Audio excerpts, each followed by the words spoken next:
Почитувани пријатели, драги суграѓани, почитувани хумани луѓе, љубимици во најважната створена работа на светот, а тоа нормално е фудбалот. Добар ден и добре дојдовте на овој мој краток видео запис преку кој ќе го презентирам отчетот по однос на нашите хуманитарни активности како фудбалски клуб Каменица Саса за подршка на малиот јунак Јаков од Кочани.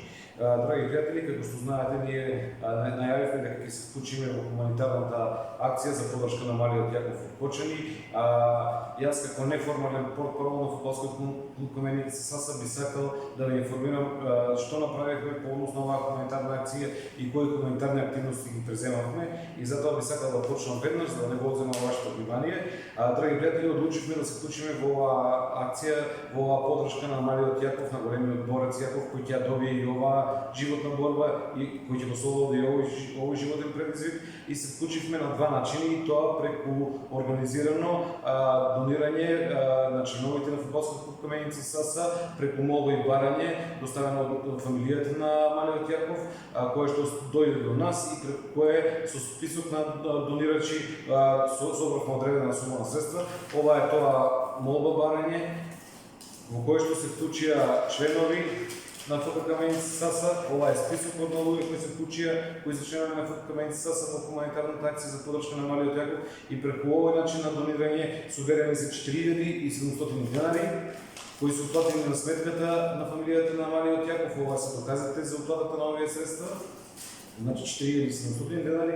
И вториот начин беше преку донацијска кутија која што ја поставивме на трибините на фудбалскиот клуб Каменица Саса, на надпреварот ФК Каменица Саса, детонит на 24.7.2021 година во 5:30 часот се одржа надпреварот, при што беа соберени 1008 денари, при што е направен овој записник со подписи од тројца бројачи на средствата, односно соберени 1008 денари и уплатени на сметката на фамилијата на малиот Јаков.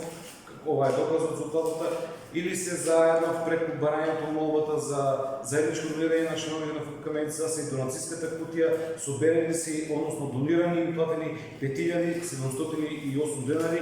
Тоа е целосната подршка на фудбалскиот клуб Каменица Саса и на навивачите на ФК Каменица Саса на малиот Јаков, на кој што му посакуваме многу здравје во иднина и да победи што побрзо оваа животна битка и да се врати во Кочани, да се уживее нормално своето детство како секој друго мало дете на негова возраст. Драги пријатели, истовремено Јаков добива и поклони од ФК Каменица Саса. Тоа се дресови, шорци, штутни, односно опрема, нова опрема, доколку некогаш одлучи да се занимава со спорт, тоа нека биде фудбалот.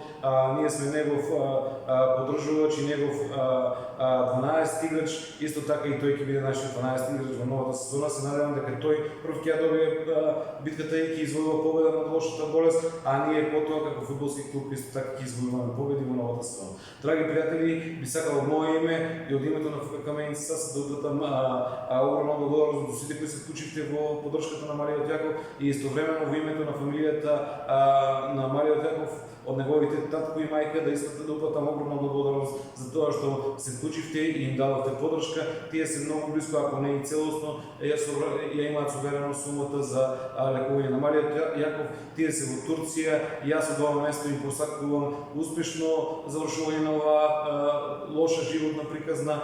Нека оваа животна приказна добие среќен крај што поскоро и да се вратат сите среќни и задоволни од Турција. Драги пријатели, уште еднаш огромно благодарам, да имате пријатен ден и секој добро.